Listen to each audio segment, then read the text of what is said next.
Ok, pessoal, vamos dar sequência agora nos nossos conteúdos de termodinâmica. Agora o vídeo 4, a gente vai iniciar o nosso estudo de dilatação de materiais sólidos, tá legal? Primeiro, vamos entender o seguinte, né? Por que na prática a gente vê que um corpo sólido, ele dilata, por exemplo, em geral, né? Por que um corpo dilata? Quando você aquece, quando você aumenta a temperatura dele, tá?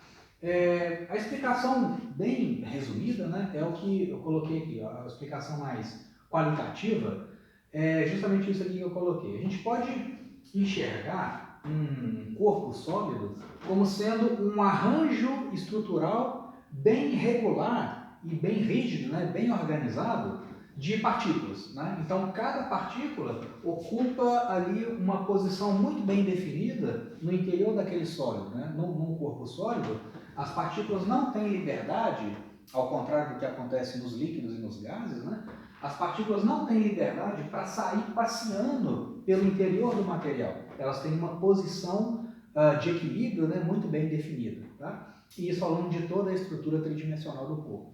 Então a gente pode enxergar, né, pode tentar visualizar mentalmente, ou construir um modelo de um sólido como sendo um conjunto organizado de partículas vibrando, né, ou oscilando em torno de suas posições de equilíbrio. Tá? Então, por exemplo, né, um corpo lá tridimensional qualquer, no estado sólido, você tem lá as partículas ocupando suas posições muito bem definidas, né? E essas molas que eu desenhei aqui de forma esquemática, né, não são molas, a gente sabe que as interações entre as partículas são interações de natureza eletrostática, né? Então essas molas aqui estão fazendo o papel de ligações químicas, né, que são ligações de natureza eletrostática.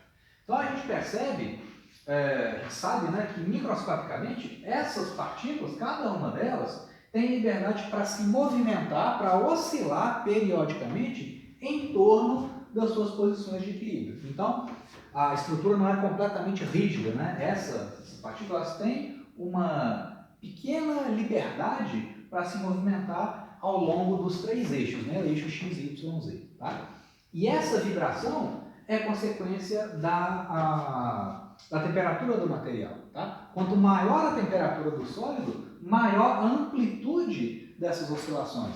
Quanto menor a temperatura, menor a energia total, né, a energia mecânica das oscilações, portanto, menor a amplitude dessas oscilações. Tá?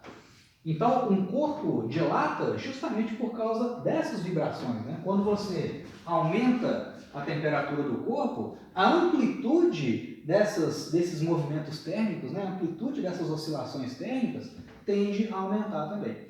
Então, se essas partículas vibram com maior amplitude, quanto maior a temperatura, né? Aqui para a temperatura T1, a vibração, a amplitude da oscilação é pequena, essa oscilação é tridimensional, né? E essas oscilações são acopladas, tá? A oscilação de uma partícula depende da outra, né? É assim que a gente enxerga um sólido tridimensional, né? Mas o fato é que essas oscilações são pequenas para a temperatura pequena e elas aumentam para temperaturas maiores. É assim que acontece na maioria dos sólidos, né? Então, se você tem um aumento da vibração térmica dessas partículas, a consequência é que você tem, em média, um afastamento cada vez maior de uma partícula em relação à outra, né? Como consequência disso. Então, em consequência desse aumento de temperatura e desse aumento das amplitudes de oscilação, é justamente a dilatação do corpo. Né? Assim, qualitativamente, é isso que acontece. Tá legal? Então, como que a gente quantifica isso, né? A dilatação de um corpo depende de quais fatores? Experimentalmente, como que a gente mede isso? Como que a gente prevê, por exemplo, a dilatação térmica de uma barra fininha de um certo material? Né? A gente vai começar estudando quantitativamente as dilatações usando o primeiro caso, que é a dilatação linear. Tá? Então, suponha que você tenha uma hastezinha, né? uma barra bem fina, tá? Com um certo comprimento inicial, que eu vou chamar de L0, a temperatura ambiente, por exemplo, a temperatura T0. Aí você vai pegar essa amostra de material e vai aquecer, e você percebe que esse material ele sofre um ligeiro aumento do seu comprimento. Esses aumentos, essas dilatações, em geral, elas são muito pequenas, viu, gente? Quando a gente for fazer os exemplos, a gente vai perceber isso, tá? Aqui eu estou exagerando, né, o desenho delas, mas só para a gente, né, tentar visualizar. Então, esse corpo tem um comprimento inicial, L0, ao ser aquecido, ele vai ter o mesmo L0 mais um ΔL, que é uma dilatação ao longo do eixo X aqui, né, ao longo do comprimento dessa barra. Tá? Então, o comprimento final dessa barra, né, vai ser o comprimento que ela tinha mais o tanto que dilatou. Né? Uma dilatação pequena, mas ela é mensurável, né? Ela existe. Tá legal? Esse valor, né, o valor numérico da dilatação, ΔL, ela depende de alguns fatores. Tá? O primeiro deles, o ΔL, a gente verifica experimentalmente que ele depende da variação de temperatura. Então, nesse caso aqui de aquecimento, né, quanto maior o ΔT é a temperatura final menos a inicial. Né? Então, quanto maior a elevação de temperatura, maior o ΔL. Claro, né? Quanto mais você aquece a substância, mais ela vai dilatar. Tá? Tem um outro fator também que determina a dilatação de um sólido, no caso aqui a dilatação linear, que é o comprimento inicial dela. Você vê que o tanto que a barra dilata depende do comprimento que ela tinha inicialmente. Isso dá para visualizar fazendo uma analogia com, por exemplo, a quantidade de pessoas numa fila de banco ou de supermercado, por exemplo. Né? Digamos que você tem uma fila de pessoas e cada pessoa está a uma certa distância em relação à pessoa que está na frente. Aí, de repente, essa fila vai dilatar o comprimento dela. Então, a última pessoa que está lá atrás da fila fica paradinha, a pessoa que está na frente dela caminha um passo, por exemplo, a pessoa que está na frente da outra também vai caminhar uma certa distância, né, de forma a manter sempre o mesmo distanciamento entre elas. Tá?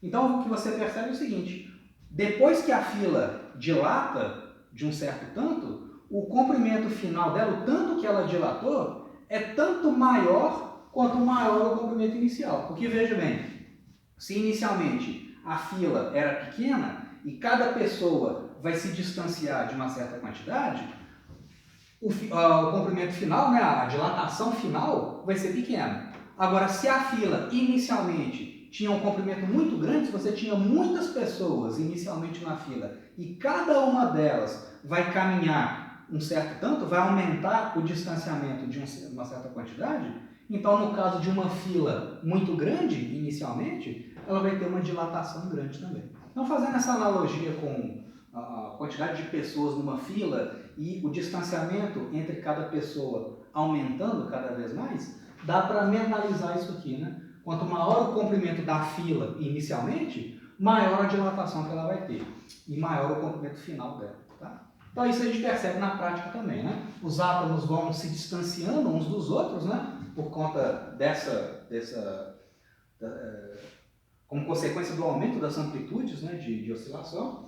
Então, o distanciamento entre os átomos aumenta, consequentemente, quanto maior o L0, maior o ΔL, maior a dilatação que a barra vai ter. Tá? Então, isso a gente chama de dilatação linear, né, ou dilatação unidimensional. Tá legal?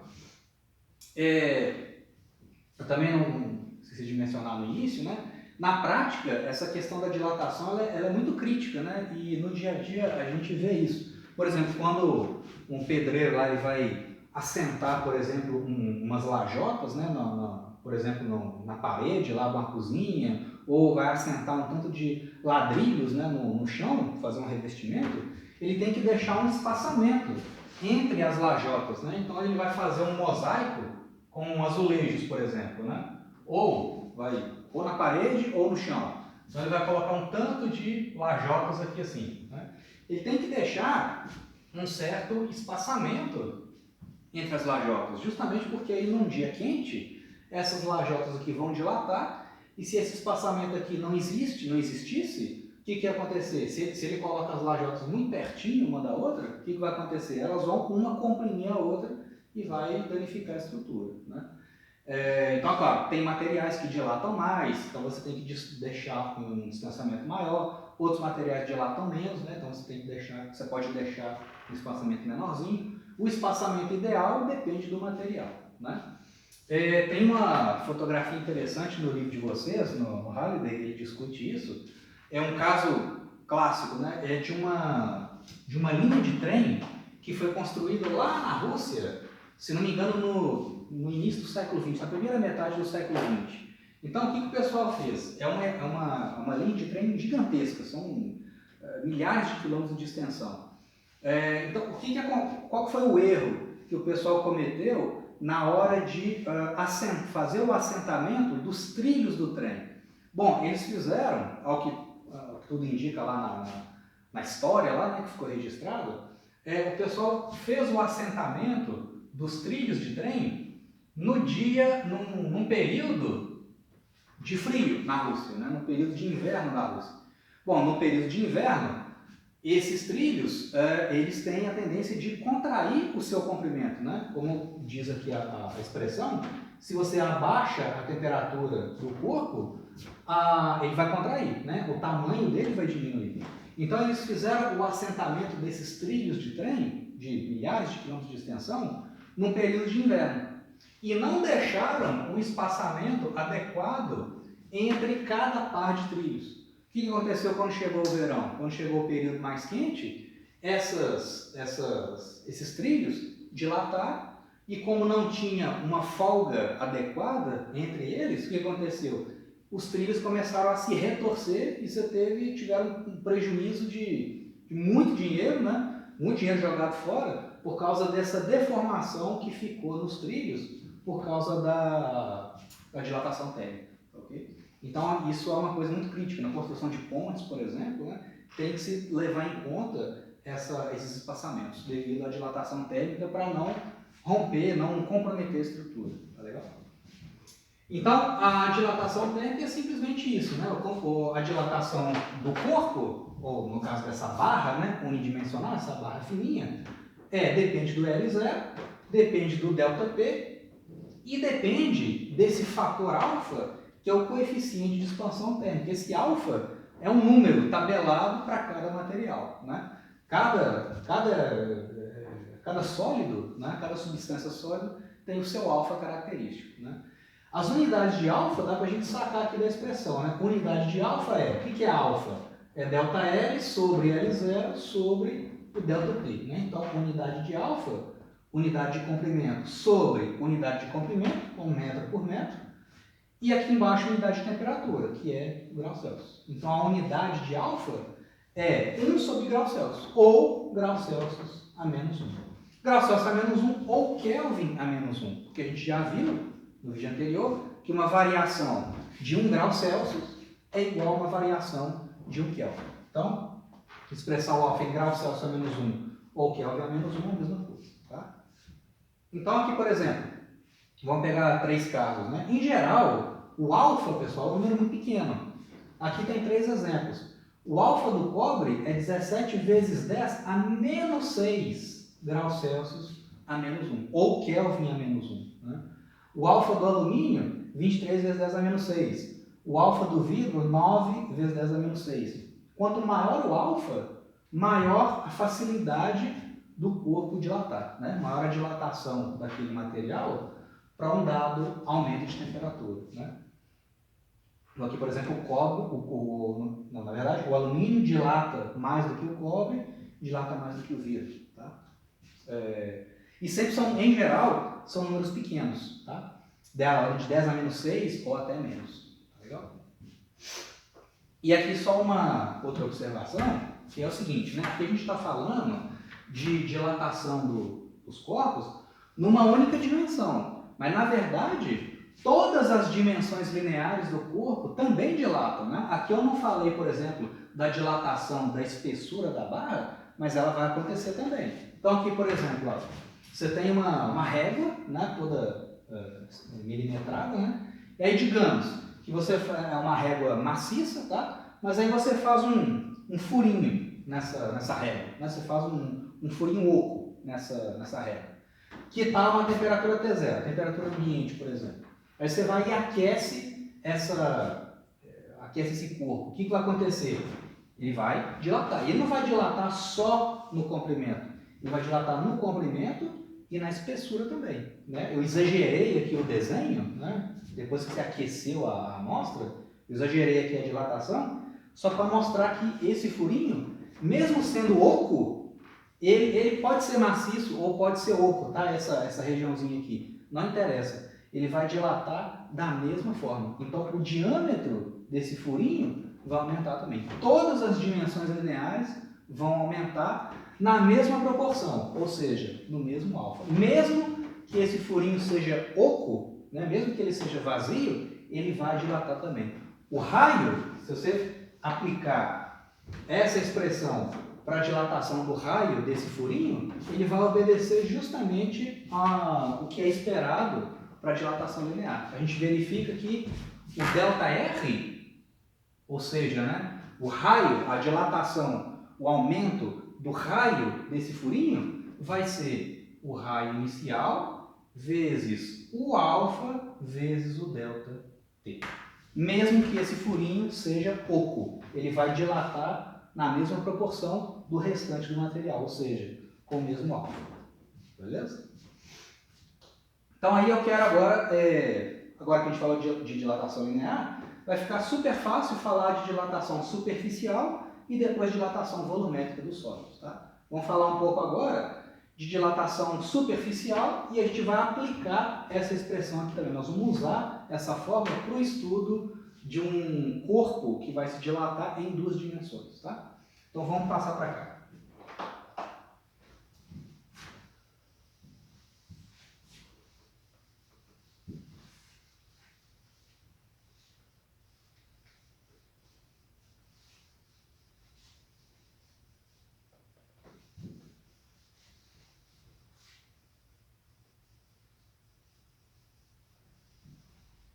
Então agora, dilatação superficial.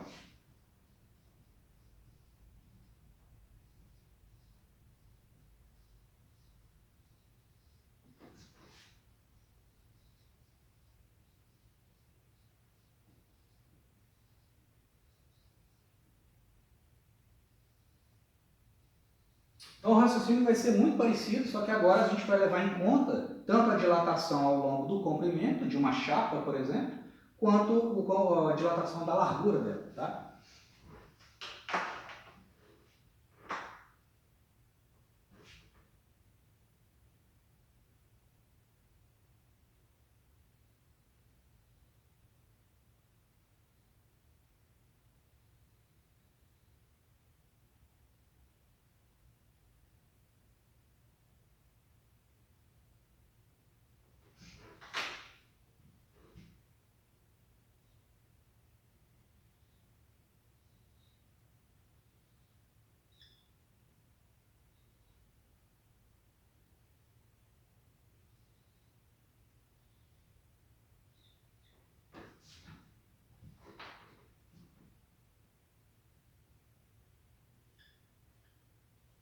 Então suponha, pessoal, inicialmente que você tem um corpo bidimensional, tá? Uma chapa fininha, cujo comprimento é A e a espessura dela é B. E esse corpo está na temperatura ambiente, por exemplo, temperatura inicial T0. E aí eu vou aquecer essa amostra, tá? Então ela vai dilatar nas duas dimensões, né? Tanto no comprimento quanto na largura.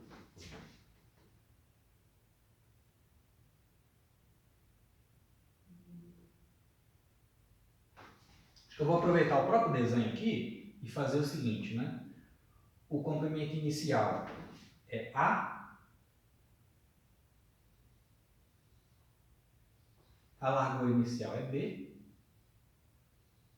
isso é a temperatura T0. Aí, agora que eu vou aquecer esse corpo, eu vou ter o seguinte.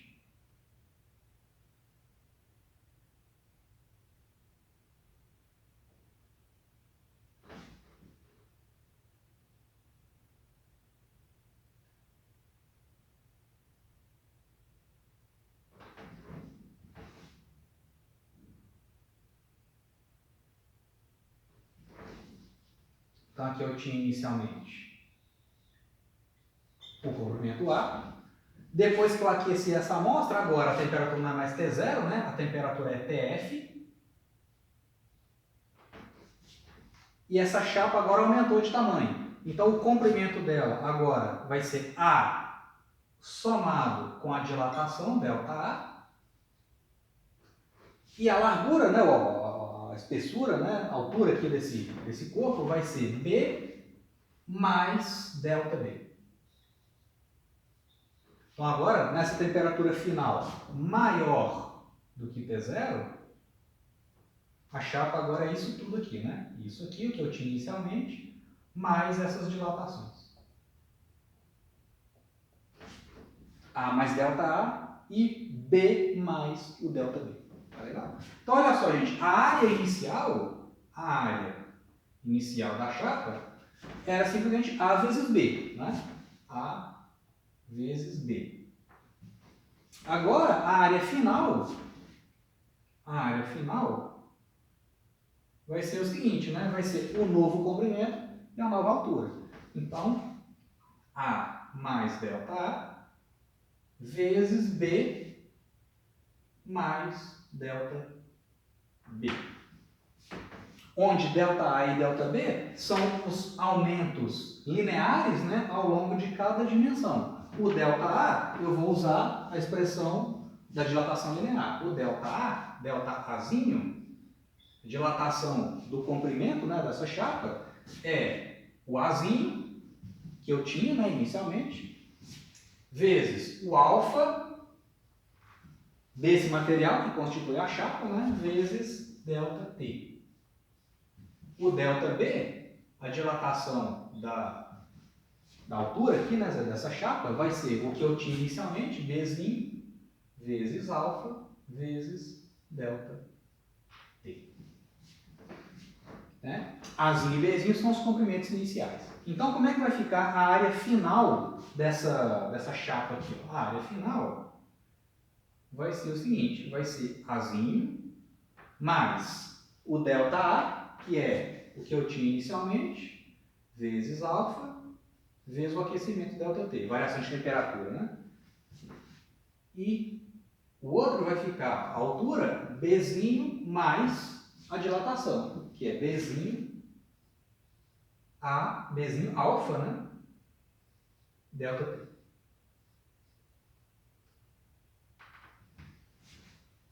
Então vamos agora fazer essa operação, depois a gente vai desprezar alguns termos dessa multiplicação aqui e achar uma fórmula para o ΔA. O que eu quero é achar uma fórmula para o aumento da área da chapa em relação à área inicial e a variação de temperatura. Tá? Então eu quero achar uma expressão para esse camarada aqui. O ΔA, tá legal? A dilatação superficial. Então vamos ver, quanto que vale a área final? A área final dessa chapa, só que aplicar a distributiva, né? Vai ser A vezes B, Azinho, Bzinho, os comprimentos iniciais, A vezes B mais A vezes B, vezes alfa ΔT, mais o segundo termo aqui com o primeiro de lá vai ficar A vezes B mais A vezes B vezes alfa ΔT mais o segundo daqui com o segundo de lá. Azinho e Bzinho vezes alfa ao quadrado ΔT ao quadrado.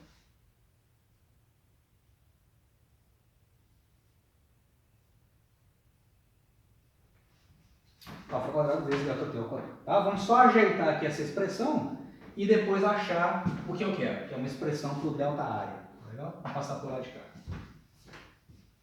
Então até agora eu não fiz nada, né? Eu simplesmente usei a fórmula de dilatação linear para o comprimento e para a altura daquela chapa e achando a área final dela.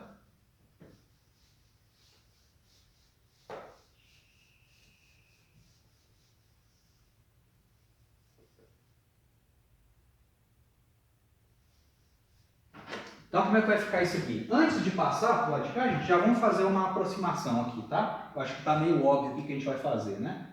Olha só, gente, esse último termo aqui da equação envolve alfa ao quadrado, né? Se vocês lembram, ali que eu acabei de apagar, né? O alfa dos materiais, da maioria dos materiais, é um número muito pequeno, né? Da ordem de 10 elevado a menos 6 ou menos.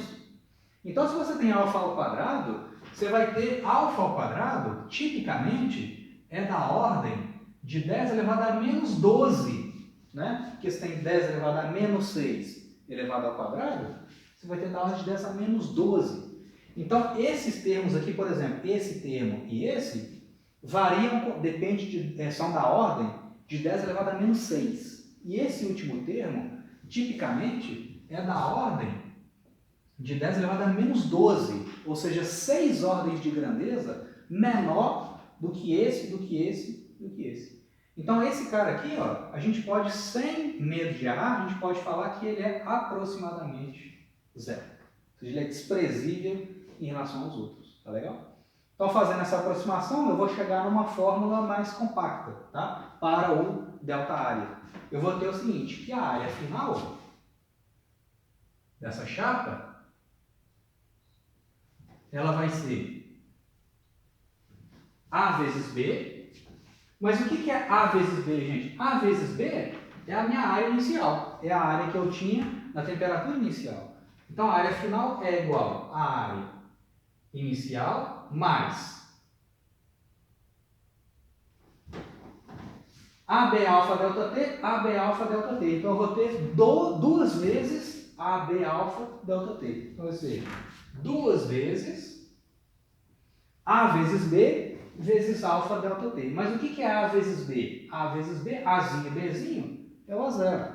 Então, eu vou ter duas vezes o A0 vezes alfa delta T. Que eu desprezei aquele último termo ali. Então, como é que fica no fim das contas? O que vai ser a dilatação superficial dessa chapa? O ΔA é justamente o A final menos o A inicial. Vai ser o A final menos o A inicial.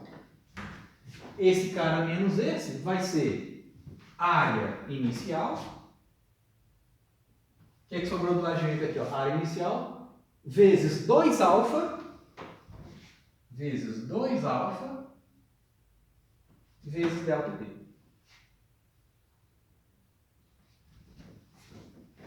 Então, olha só, o delta área, a fórmula do delta área, né, ou seja, a dilatação superficial, é bem parecido com a fórmula da dilatação linear. Só que ao invés de eu ter delta L, eu tenho delta área. Ao invés de ter L0, eu tenho o A0. Vai ser A0 vezes 2 alfa vezes delta T.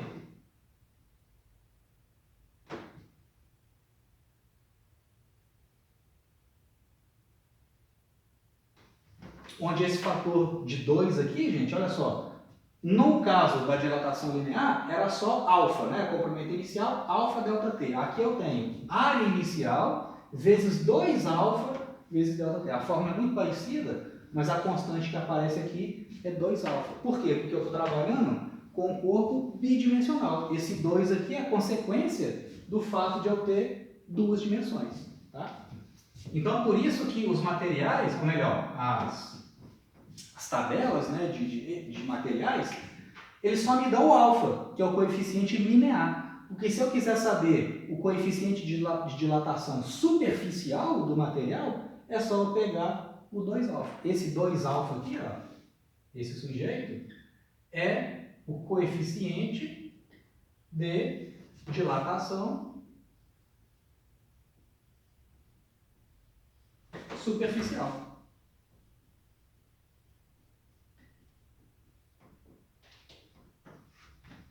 Já dá então para sacar o que vai acontecer com a dilatação volumétrica, né, que eu vou falar no próximo vídeo. Né? Sem fazer toda a contabilidade, eu vou deixar para vocês como exercício, mas lá no próximo vídeo a gente vai ver que a variação do volume vai ser o volume inicial vezes o que, gente? Vezes 3 alfa vezes delta T, porque um sólido tridimensional, então tem 3 dimensões. Né? Então o coeficiente que vai aparecer aqui é 3 alfa. Então o coeficiente linear, alfa, coeficiente superficial 2 alfa, coeficiente volumétrico vai ser 3 alfa. Tá legal? Então, isso encerra, né, a parte teórica, né, de dilatação superficial. E aí, então, no vídeo 5 eu vou fazer um exercício e a gente fala de dilatação volumétrica dos sólidos. Tá?